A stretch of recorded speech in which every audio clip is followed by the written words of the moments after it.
As we continue our efforts to bring viewers a sense of what's going on across America and hear from voices not just in Washington, we traveled to Richmond, Virginia to talk to a group at the old City Hall about what was on their mind politically after 1 month of the Trump administration. Word or phrase that describes our country right now? Turmoil. Right now, if you lose, you don't lose. You just fight, fight, fight. You fuss, fuss, fuss. Obstruction is now a technique. Failure is something to promote if it's on the other guys. Gina, what about you? I feel like everybody is sitting on pins and needles, so it's sort of like waiting. I feel like we have to be hopeful. Charles, what about you? Volatility, turmoil, and chaos. Barb, what about you? Frustration. A lot of people are afraid, too. You say a lot of people are afraid. Yeah, they don't know what's going to happen. Aaron, what about you? I think the word's changed. We've got a president who very clearly does things in a different way, and is surrounded by a team that does things in a different way. They're going about keeping their campaign promises, but they communicate them in a different way. Angry. I think a lot of people are angry. A lot of people base their vote on their anger, and now a lot of people are fighting back with their anger against the vote for Donald Trump. So my anger. I would say scary because people really don't know what to expect. There are promises that are made and they don't know if they're going to be kept or what is going to happen if they're kept. So I think people are just kind of afraid, real scared and afraid right now. I'd say a mass confusion. I think they promised us that they're going to drain the swamp, but instead, I think we're getting more of the same. George, what's impressed you the most about the president? Now that he won. Since becoming president, what's impressed you the most? The energy that the man has. He seems relentless. I mean, day after day, it's always something. And he has a way, yes, and I don't like all the comments he makes on Twitter, but you can't, he's always the news, 24/7. He absorbs all the air out of the room. Barb, if you had to give the president advice, what advice would you give him? To think before you speak. Or a quitter. Sheila, when the president wakes up every morning, what do you think he's thinking about? Himself. He reminds me of, and probably some of the women here remember this type from middle school on, girls who did nothing but think about their wedding. They didn't even have a groom in mind, but they were planning that, and all of the energy went into that wedding, to the pomp, to the ceremony, and actually being married and making it work was so far to the back that they just kept coming back to wanting to redo the wedding, wanting to entertain lavishly and that type of thing. They still weren't thinking about being married. And he's not thinking about being president. For those of you who voted for Donald Trump, what was the promise of his presidency? Charles? Well, it is his drain the swamp, which I took to mean the control of the regulations that have abounded under the previous administration. David, what gives you hope?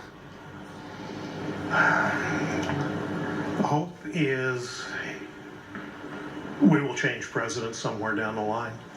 I like some of what Trump wants to do, and some of what he wants to do scares me to death. What do you like? Immigration. What about it? Let's secure the borders. Let's rein in all of the people coming into the country without documents. The simple fact that they're here makes them a criminal. And I would ask people, do you lock your doors at night? Or do you just open a door and say, here's a sign, come on in, take my food, watch my TV, oh yeah, I'll buy you dinner, here's some groceries. Nobody in this country does that. We lock our doors for various reasons. We need to lock the border. Let the people come in legally. You know, the country is built on immigrants, but do it properly. Gina, what's the #1 issue for you? Well, as a businessman, I was hoping that he would be able to control the finances better. I watched The Apprentice. It was one of my favorite shows, believe it or not. And I liked him on the show. I liked his position, his energy. I didn't vote for him, but I just felt like he should come from a financial background, and that's what we need. I'd like everybody to listen to this and see if you think this is going to happen. Here's what the president has promised for the replacement of Obamacare. He says his replacement will take care of everybody. There will be better health care for more people at lesser cost. Who here thinks that that's possible in politics today, a plan that encompasses all of that? So you got some optimism there about that. Why do you think that, Charles? Some of Obamacare people really like. I don't think it's at this point it's going to work to completely junk it. It's going to have to be fixed. But whatever we come up with, it's not going to work unless we come up with some way to pay for it. We've got to remember that thankfully he's a president, not a dictator, so he's going to have to deal with Congress. He's also going to have to deal with the insurance companies. They're going to obviously want to have a big say in that. So just for him to spout, oh, it's going to be the best, the greatest, the most wonderful thing possible is just not realistic, in my opinion. That's right. Does the press give Donald Trump a fair shake? Not always. But some of it's his fault, I think. I don't think the media is too hard on Trump. When you report what he says, and then he calls it fake news, you kind of have to wonder where he's coming from. I don't think there's anything wrong with the news to asking the hard questions. And to me, though, they focus too much on the negative stuff. Mm-hmm. I know the other night, the only channel, which was Fox, that was broadcasting when he had all the coal workers in there, when he said they were the only channel that broadcasted and reported that night. That was something good. Because Senator Manchin was there, who's a Democrat. But they seemed to focus on, yes, he does missteps, but the man's only been in office for a little over 30 days. He's going to be there for 4 years. I'm giving him 4 years to make a difference. Does anyone have a member of their family here that will be directly affected by a policy that Donald Trump has talked about? I am very much looking forward to the repealing and replacing of Obamacare because it directly affects my mother. The current system raised her rates in the middle of chemotherapy $1,300 a month.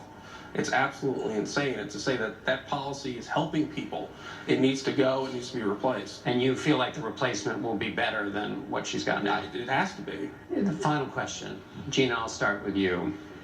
So it's 20 years from now, and you're talking to the next generation, and you're telling them what happened in the Trump years and how it ended. What story do you tell them? And I think the expectation is going to be high, has been high from the beginning, and I think it's going to dwindle down. I don't think there's going to be much changes to Obamacare. I don't think there's going to be changes to the economy that much. I think we'd have to tell future generations that unless President Trump can turn things around, that we dropped the ball. I mean, unelected bureaucrats in these agencies are getting more and more power over our lives every single day. And I don't see any change on the horizon for that. Maybe I'm being pessimistic that maybe President Trump can make some changes. That story is going to sound like the citizenry dropped the ball. Mm-hmm. Donald Trump, good, bad, or indifferent, it's not the problem. The problem is there are people that like Donald Trump. There are people that hate Donald Trump. There's a larger group of people that did not vote. And until we get a consensus from the population about who's being elected to represent all the people, then you're going to get this minority rule, which is what we have. I would tell the future, don't ever let that happen again. Turn the idiot box off. Turn Fox News off and NBC and CBS. Turn them all off and start talking to your family. Start talking to your friends, start talking to your neighbors, because we are the government. See you. After the election, my two daughters were so despondent. I said, Daddy, how did this happen? And poll after poll predicted Hillary Clinton would have won. So they were surprised that it was reversed. And I explained to them, sweetheart, if you look at the overall history of the U.S., we have survived many elections. And this is another election that will survive and will become stronger because of this. All right, thanks to all of you. We'll be back here in 20 years to talk to all of you. If you want to watch more from our focus group, it is available on our website, FaceTheNation.com. And we'll